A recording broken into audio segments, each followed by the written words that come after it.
bagi busui ketika sedang batuk pilek, disarankan untuk tidak menyusui karena penyakitnya bisa menular ke bayi. Namun, moms harus tahu bahwa ketika sakit, moms masih tetap bisa menyusui ke bayi. Hal ini bertujuan agar bayi tetap mendapatkan nutrisi yang dibutuhkan dari ASI. Jika moms masih merasa khawatir karena takut menularkan penyakit ke bayi, moms bisa coba manfaatkan beberapa obat alami berikut ini.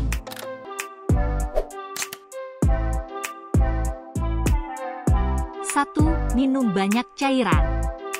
Ketika sakit, pastikan moms mendapatkan banyak cairan di masa menyusui. Mulai dari minum air putih, teh herbal, juga sup bening bisa moms pertimbangkan.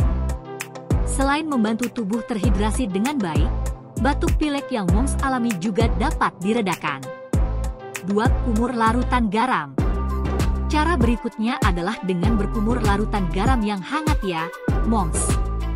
Larutan ini membantu meredakan sakit tenggorokan juga mengurangi peradangan.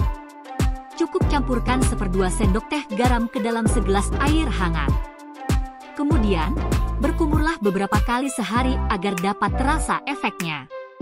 3. Hirup uap. Obat alami untuk ibu menyusui ketika batuk pilek berikutnya adalah dengan menghirup uap.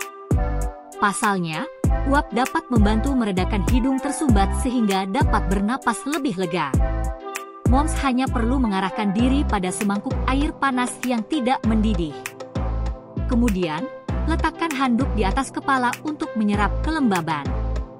Jangan lupa untuk menarik napas dalam-dalam selama beberapa menit. 4. Gunakan madu.